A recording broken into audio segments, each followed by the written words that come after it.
no la teníamos, no teníamos la Torah.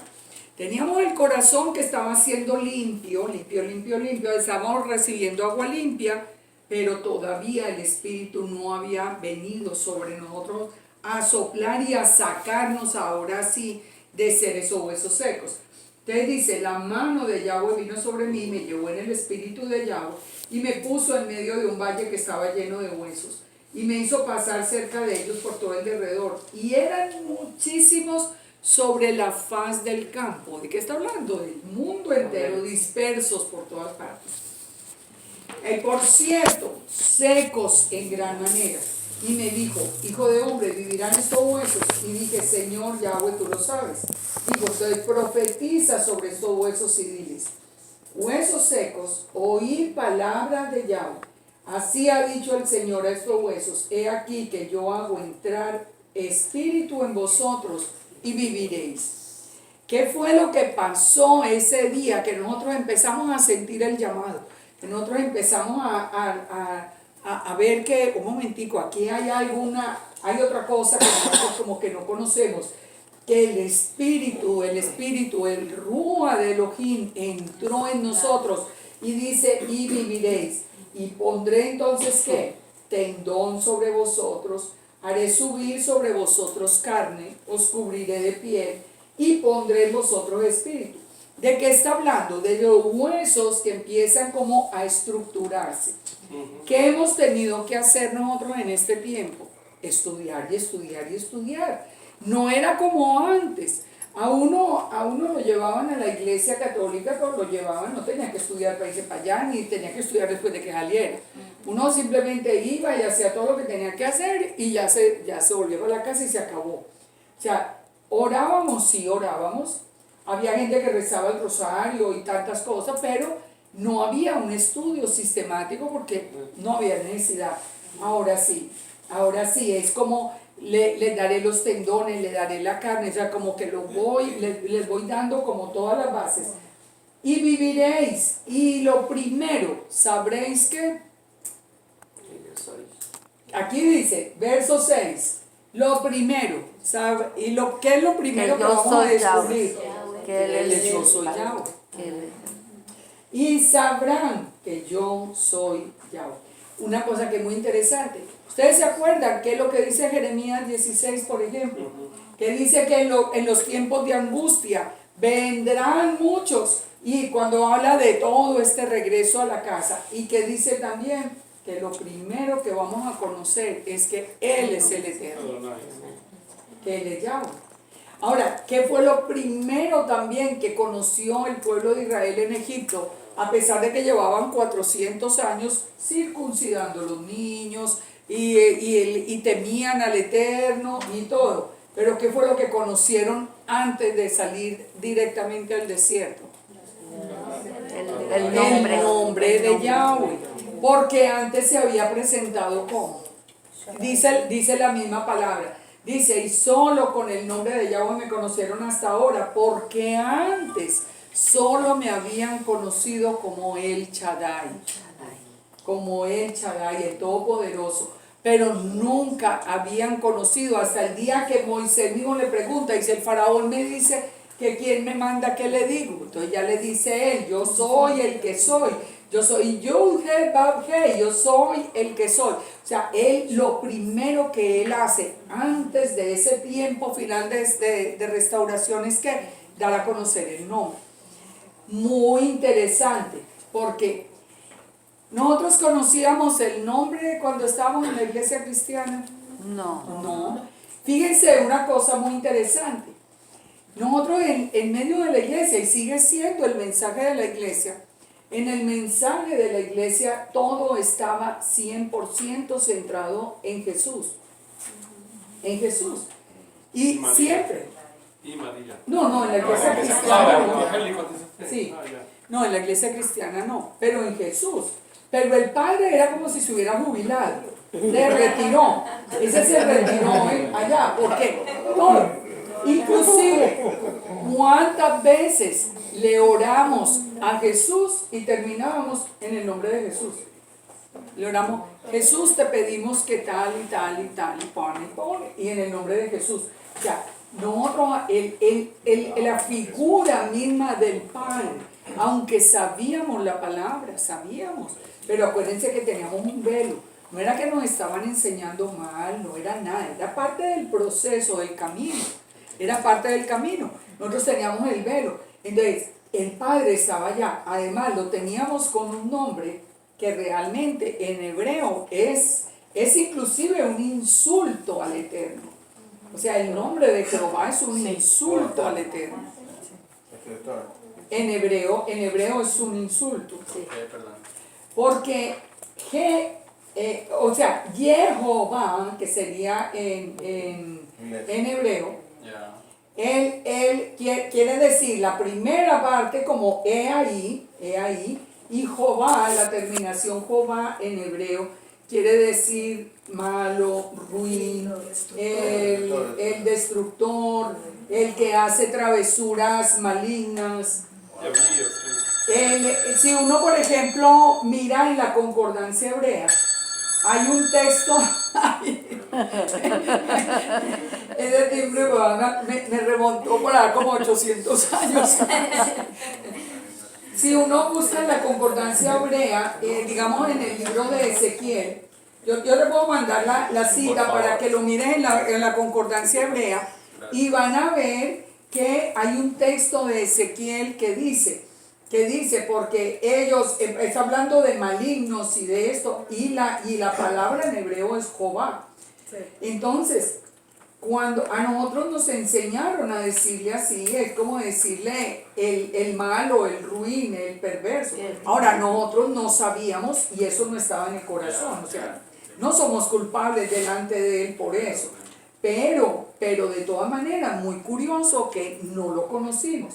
¿De dónde vino ese nombre? Ese nombre vino de un sacerdote católico, que fue el que inventó ese nombre de Jehová. ¿Mismo Constantino? No. ¿No fueron los testigos de Jehová? No. Eso es muy posterior. Este es muy anterior. ¿Qué tiene ahí la terminación Jehová? El Strong se lo digo. Ya. Ahí está, la terminación Jehová. Ahora, pero por el otro lado, fíjense que es muy interesante también, que por el otro lado tenemos al judaísmo que dice que dice que el nombre no se puede pronunciar. Entonces tampoco teníamos de dónde aprenderlo, ¿cierto? Ni por acá porque no se puede pronunciar, ni por acá porque nos lo habían enseñado mal, Pero en últimas, porque lo habíamos jubilado, de verdad lo habíamos retirado y Yeshua era el que estaba allí en primer lugar. Entonces, ahora que vuelve y dice el Eterno que cuando Él pone el Espíritu en nosotros, lo primero que venimos es con el nombre. Ustedes no han visto por el internet las 50,000 peleas que hay por el nombre. Que si se dice así, que si se pronuncia así, pero ¿por qué hay esa pelea? Esa pelea no debería existir. ¿Por qué existe? Pues porque cada uno de nosotros, porque yo por lo menos sostengo que ninguno de nosotros sabe realmente cómo es el nombre. Yo estoy segura que no sabemos. ¿Por qué? Pues porque lo escondieron por tantísimos años que se perdió la pronunciación que tenían realmente. O sea, nosotros no sabemos. Es una discusión que si se pronuncia así, que si se pronuncia para el otro lado. Pero ¿cuál es la base de toda esa discusión? Que todos estamos cumpliendo lo que dijo el Padre. Y lo dijo a través de Jeremías. Y lo dijo a través lo dice aquí a través de Ezequiel. Que lo primero que nosotros vamos a conocer cuando el Espíritu venga y nos ponga la Torah es que vamos a conocer el nombre de Él. Y recuerde, en Egipto fue lo mismo, 400 años que creían en el Shaddai, en el Todopoderoso, lo llamaban el Shaddai, el Todopoderoso, pero dice en su nombre Yud-Heh-Vav-Heh nunca se había revelado. Entonces, ahora estamos nosotros a punto de empezar ¿qué? El segundo éxodo. Por eso estamos viviendo el mismo proceso. Porque fíjense, aquí están hablando del tiempo final. Entonces, no parece tan lógico que el Padre diga, bueno, en el tiempo final ustedes los que vengan van a conocer mi nombre, que se supone que ya lo conocemos por 6,000 años. Pues no lo conocíamos. O sea, la palabra es perfecta. Dice, profeticé pues como me fue mandado, y hubo un ruido mientras yo profetizaba, y he aquí un temblor, y los huesos se juntaron, cada hueso con su hueso, y miré y aquí tendones sobre ellos.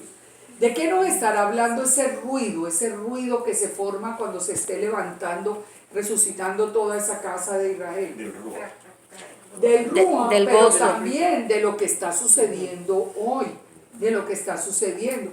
Mire, yo les contaba cuando a los primeros que llegaron, que esta semana, desde el domingo pasado, que estuve todo el domingo compartiendo acá con una pareja de pastores, no era visto algo más hermoso, de verdad que fue una bendición. Pero toda esta semana, ustedes no se imaginan cuántos pastores nuevos que yo no conocía, se han comunicado para empezar el proceso. O sea, estamos aquí. ¿Qué es lo que ha traído finalmente? Digamos que el ruido que se está haciendo en todas partes, lo que está sucediendo con el llamado, de personas que se levantan, y ya los pastores están preocupados. Ya ellos están preocupados. Hoy me llamó Martín. Y me dice que en Expolit, aquí en Miami, en la semana pasada, tenían en el stand de Enlace, que ya sabemos que Enlace es cristiano, pero que tenían cantidades de la Biblia restaurada, de cosas que ya, y nosotros que vimos allí en Orlando el día que fuimos a Holy Land, que vimos en Holy Land, ya no dicen Jesús, ahora dicen Yeshua. O sea, esos son puntos que nos muestran a nosotros que todo ese ruido de la casa de Israel levantándose, se está sintiendo. Dice, venían tendones, la carne subió, la piel cubrió por encima de ellos, pero no había en ellos espíritu. O sea, todavía mucha gente, pero todavía no espíritu. Le dijo, profetiza al espíritu y di al espíritu, ven de los cuatro vientos y sopla sobre estos muertos y vivirán. Imaginémonos todos esos muertos que están allí, como toda la iglesia. ¿Quién es la iglesia cristiana? La casa de Israel. ¿Por qué sabemos? El 90%. ¿Pero por qué sabemos? ¿Por España? No, porque Yeshua dijo, las ovejas de Israel escucharán mi voz y me seguirán. ¿A quién siguió la iglesia cristiana? A Yeshua.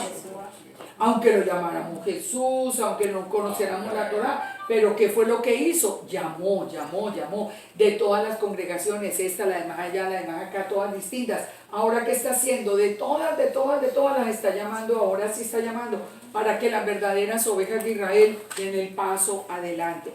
Es decir, de todos los que habían, dice allí, de todos esos huesos secos que había, dice que sopla sobre ellos, y profeticé y entró el espíritu en ellos, y vivieron y estuvieron sobre sus pies un ejército grande en extremo.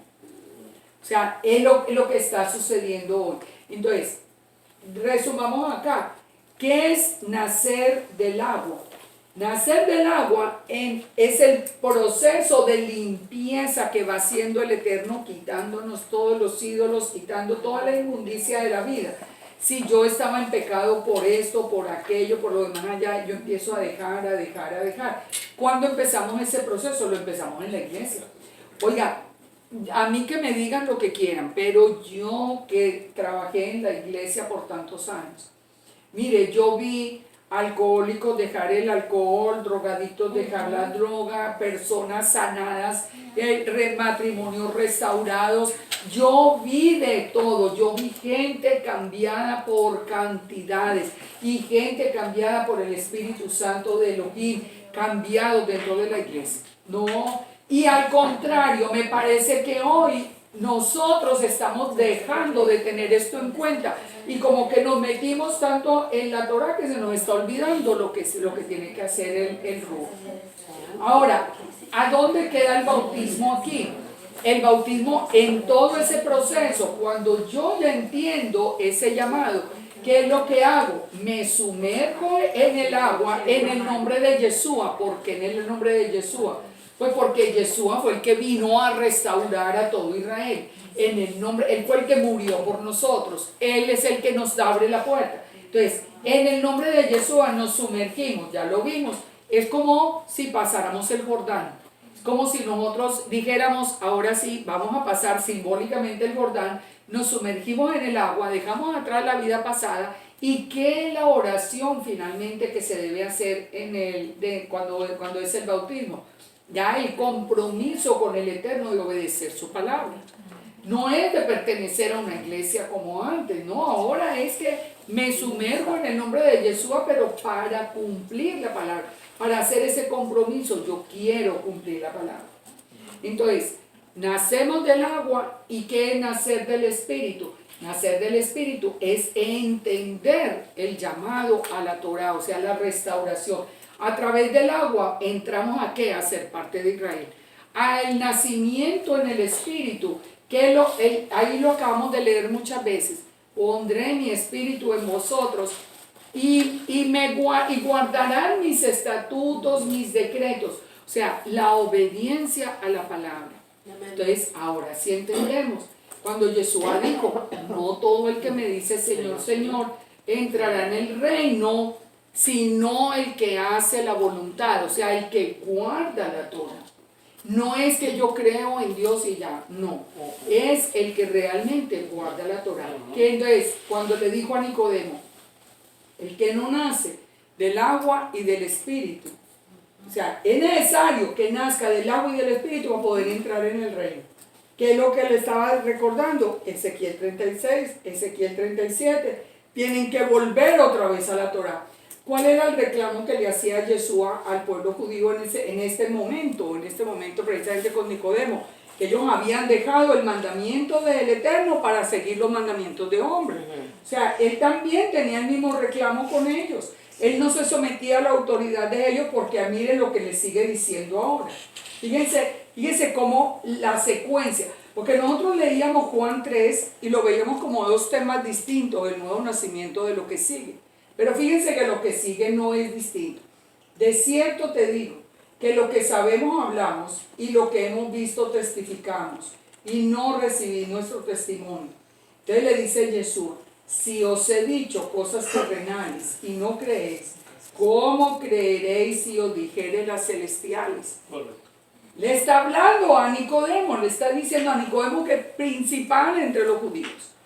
Imaginemos allá el del Sanedrín. Y él le está diciendo, pero si yo les hablo de cosas terrenales y no entienden, ¿cómo me van a entender si les hablo la esta? Entonces les dice, nadie subió al cielo, sino el que descendió del cielo, el Hijo del Hombre que está en el cielo. Entonces, ustedes ven, ahora sí, ustedes ven todo el mensaje que le estaba diciendo aquí Yeshua a Nicodemo. Porque Nicodemo, ¿qué tenía que conocer para saber quién era el Hijo del Hombre que está en el cielo? Daniel. A Daniel. Él tenía que conocer a Daniel. Porque si no conocía el libro de Daniel y el libro de Ezequiel también, en Ezequiel 1. ¿Qué vio Ezequiel 1? En Ezequiel 1. ¿En qué vio Ezequiel 1? No. ¿Qué vio? En Ezequiel, en el capítulo 1. La gloria de Yahweh. ¿En forma de qué? De hombre. De hombre. Por eso él le está diciendo, pero si usted es maestro de Israel, ¿usted cómo no va a entender esto? Entonces él le dice, bueno, ahora le voy a hablar de cosas celestiales. Le estoy hablando de las terrenales y no me las entiendo. Ahora le voy a hablar de las espirituales para que vea que menos me va a entender. Porque entonces, ¿qué le dice? Nadie subió al cielo, sino el que bajó del cielo, el Hijo del Hombre que está en el cielo. Una persona que no haya leído el libro de Daniel no puede entender esa frase, no la puede entender. Porque ¿dónde está el Hijo del Hombre que recibió todo poder y autoridad en los cielos y en la tierra? En el libro de Daniel, Daniel 7, allá estaba recibiéndolo. Ellos lo sabían. Entonces le dice, le cita ese pasaje y le vuelve a citar otro para hablarle de las espirituales. Ahora le va a citar la Torá. Entonces le dice, y como Moisés levantó la serpiente en el desierto, así es necesario que el Hijo del Hombre sea levantado, para que todo aquel que en él cree no se pierda, mas tenga vida eterna. ¿De qué nos está hablando? De la crucifixión. No, No, cuando resucitó. está hablando de la Torah. Cuando resucitó Yeshua. No, La serpiente, ¿no? El desierto. pero la serpiente en el Cuando el que desierto. lo vea está salvo. Ah, eso, pero todavía no Yeshua, y no, que Yeshua iba a ser, eso era un anticipo. La Sería serpiente levantado. de bronce, la serpiente de bronce, cuando él le dice a Moisés, levante una serpiente de bronce y todo, porque había un juicio de serpientes ardientes, ¿recuerdan? Entonces, al que mordía la serpiente, moría. Pero si le dice, levante la serpiente de bronce, si la persona lo muerde una serpiente, que ya sabemos que va a morir, pero si levanta los ojos y ve la serpiente de bronce, vivirá. ¿Por qué? Porque es el paralelo con Yeshua. Por el pecado. Claro, está hablando del pecado, pero entonces, ¿por qué habían serpientes ardientes alrededor? Porque la gente La estaba condenación del pecado, en murmuración. que no había salvador y necesitaba salvación. El pueblo estaba en murmuración y por eso vino el juicio, ¿cierto? Pero es cierto. Entonces, ¿de qué es lo que nos está representando? Porque Yeshua le dijo, así como Moisés levantó la serpiente, es necesario que el Hijo del Hombre sea levantado. Es decir, en ese tiempo, la solución que el Padre le dio al pecado, digamos, de la murmuración y a la consecuencia de la picadora de la serpiente, o que sería en este caso como la tentación, ¿cierto? La caída al pecado, fue que miraran hacia arriba, hacia la serpiente de bronce. Entonces, ahora le dice, ahora yo voy a ser levantado, porque recuerde que él mismo dijo, él dice acá, ese Hijo del Hombre de Daniel, porque unamos los dos. Es que uno tiende a separarlos, pum. Él está diciendo, el que va a ser levantado para que todo aquel que en él crea no se pierda, es el Hijo del Hombre. Él no dijo yo, él dijo, así es necesario que yo sea levantado. No, él no dijo así. Él dijo, es necesario que el Hijo del Hombre sea levantado. Él está hablando de el que vio Daniel recibiendo en el trono de Dios, para que todo aquel que en él cree no se pierda. O sea, el proceso en últimas. ¿De qué está hablando? Del reino.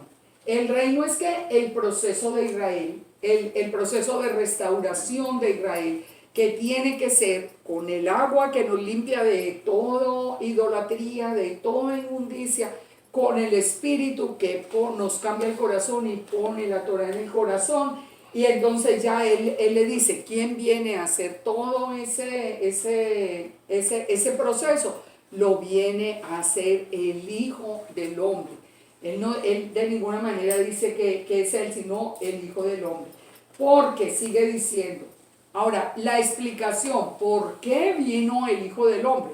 ¿Por qué hizo el Eterno que el Hijo del Hombre bajara del cielo?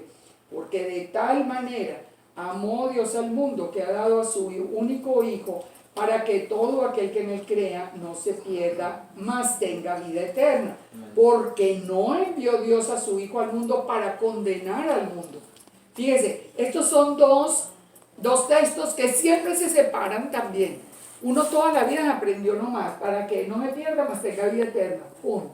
¿Cierto? Pero siempre lo separamos del que sigue. Es que lo que sigue dice, porque no lo envió para condenarlo. O sea, Yeshua no vino para hacerle juicio al mundo. Yeshua vino solamente para que todo aquel que creyera en él y lo mirara como la serpiente miró en aquel tiempo, fuera salvo.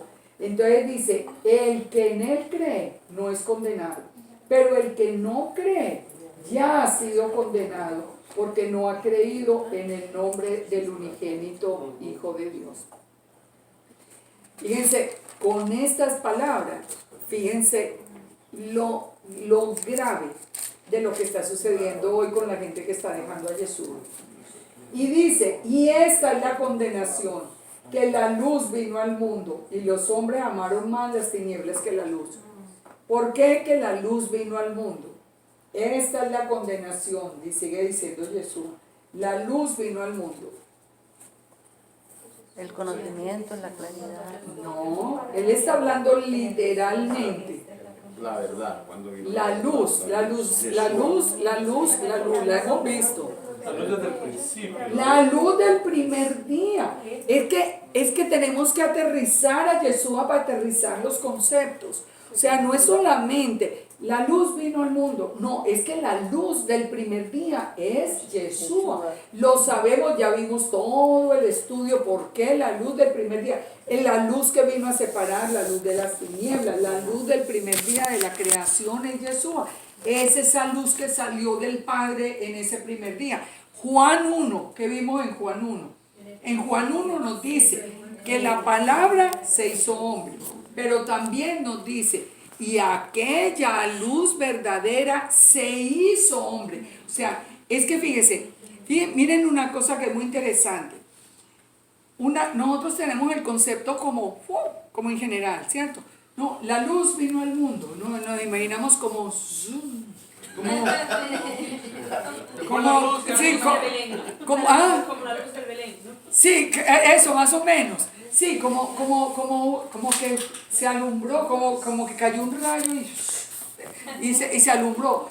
Y saben una cosa, por eso tanta gente está dejando a Yeshua, porque no aterrizan a Yeshua en lo que Yeshua mismo está diciendo. Soy el Hijo del Hombre que vio Daniel. Yo soy la luz del primer día. Es que yo soy la serpiente de bronce que estaba allá en el desierto. Es decir, cuando nosotros empezamos a sumar esto, más esto, más esto, más esto, ¿podemos dejar a Yeshua atrás? No, pues no, porque estamos negando desde el primer día hasta el último. Hasta el último. Pero tenemos que mirar quién es la luz. ¿Quién es la luz? Porque Él es la luz. Él dijo, yo soy la luz del mundo. El que a mí me sigue no andará en tinieblas. Yo soy la luz del mundo. Pero la luz no es como que, ay, no, pues aquí, no, es la luz del primer día de la creación. Es el que separó la luz de las tinieblas. Recordemos que la luz del sol, de la luna, de la estrella fue en el cuarto día, no en el primero. Y Yeshua en la Nueva Jerusalén, que vuelve a ser la lumbrera. Él vuelve a ser la luz en la Nueva Jerusalén. O sea, todo eso nosotros tenemos que ponerlo para nosotros tener como ese concepto realmente sólido de quién es Yeshua. Para que cuando nos digan, déjelo, nosotros digamos, imposible. Porque si lo quitamos, Él es la piedra angular. Amén. ¿Se acuerda por qué dice la piedra angular? ¿Qué pasa si yo quito la piedra del ángulo de un edificio? Se cae. Se cae. Como se cae toda la enseñanza cuando se quita Yeshua. Se cae. Nada vuelve a tener sentido. Léase todo esto sin Yeshua. Por eso tienen que decir, eso está adulterado, eso es mentira. Léase la Torah sin Yeshua y verá que eso no tiene sentido. Entonces sigue diciendo, porque todo aquel que hace lo malo aborrece la luz y no viene a la luz para que sus obras no sean reprendidas. Mas el que practica la verdad viene a la luz para que sea manifiesto que sus obras son hechas de Dios. Esto sí que es cierto. ¿Sabe? Uno se da cuenta del grado de entrega que uno tiene para el Padre. En la medida en que uno no tenga miedo, porque uno sabe que el Padre le va a descubrir hasta el último pecadito que tenga. Sí. O sea, puede haber sido el más escondido por allá que uno lo hubiera hecho quién sabe a dónde. Pero uno que sabe que el Eterno, cuando uno viene delante del Padre, Él va a saber. Muchas personas, ¿por qué no aceptan el llamado a venir en obediencia al Padre? Porque tienen temor de lo que el Eterno va a encontrar en su corazón. Entonces por eso dice, Él dice que el que hace lo malo no quiere a la luz, no quiere llegar a la luz. Ay, no, a mí ni me hablen de eso, ay, no, qué pereza. O sea, ¿pero por qué? Porque no quiere, porque eso es verdad. Cuando nosotros nos acercamos es acercándonos a ese rayo de luz que es Jesús. Y Él es el que nos va a recordar. Él se encarga de recordarnos unas cosas, hasta yo creo que a todos nos ha pasado. Que de pronto nos recuerda por allá unos pecados que yo creo que ni los teníamos más escondidos que quién sabe qué. y de pronto hasta de muy niños, que uno de pronto se acuerda como de cosas que uno hizo. O sea, esa es la luz. ¿Qué horas tenemos? No sé, no tengo ni idea. Bueno, Sin embargo, todo lo que es, lo que ha de ser y lo que pudo haber sido, desde un principio, él siempre estuvo allí, ¿no? Eso es lo que exacto. dice en Juan. O sea, nada fuera de él puede ser. No puede estar con. También Yeshua dice, son muchos Exacto. los llamados y pocos los escogidos. Bueno, ya eso es muy bueno el punto, porque eso ya es con respecto al nuevo nacimiento. ¿Quiénes van a nacer de nuevo? Para nacer de nuevo hay que venir a la Torá. Amén. Hay que venir a la Torá. El que se quedó allá, no, se quedó en ese mundo de huesos que hacían ruido allá, pero que no habían recibido ese segundo soplo que lo levanta como un gran ejército. Entonces sigue diciendo acá, después de esto Yeshua vino con sus discípulos a la tierra de Judea y estuvo con ellos y bautizaba. Bautizaba en Enón junto a Salim porque había muchas aguas y venían y eran bautizados. ¿Ustedes se imaginan el privilegio que tuvieron los que fueron bautizados por Yeshua mismo? Ay, santo. Ay. No. Mejor dicho. Nosotros que nos tenemos que contentar con irnos aquí para la playa. Ay, me parece esta gente con Yeshua mismo allá. Una preguntita. Ujú. O sea que los cristianos no se van a salvar, solamente los que regresamos a las raíces o a la Torah. Mire, el plan es claritico en las escrituras. El plan es muy claro en las escrituras. Recuerde que al final, ¿cuál es el remanente que va a ser recogido? El que cree en Yeshua y tiene la Torah. Tiene los dos requisitos. El que cree en Yeshua y guarda la Torah, ¿cierto? Dos veces dice al final, que lo estaba anunciado primero en Isaías, ¿verdad? Y lo confirma en la Torah dos veces. El remanente guarda la Torah y tiene la fe de Yeshua. ¿Qué pasa con el resto? ¿Qué pasa a los que hoy no hayan recibido el mensaje? ¿Qué pasa con ellos? Que se van a quedar en el tiempo de la gran tribulación, pero tienen ese tiempo para salvarse. O sea, tienen ese tiempo para obedecer. Ahora, lo que pasa es que va a estar con la persecución y la muerte, todo lo que dice Apocalipsis de la guillotina y de la cosa, y de la persecución del antimesías, y nadie puede comprar, nadie puede vender. Pero aún en ese tiempo, todo el que... De ahí, ¿quién sale? Del tiempo de la gran tribulación, que sale la gran multitud que aparece en el cielo que murió en la gran tribulación. O sea, toda esa multitud. ¿Qué va a pasar? Supongamos esto. Pongamos que ese remanente de Apocalipsis 12, digamos, que fuera mañana. ¿Qué pasó con el resto de la gente que oyó, pero que no creyó en ese tiempo? Oiga, un momentico, esto sí fue.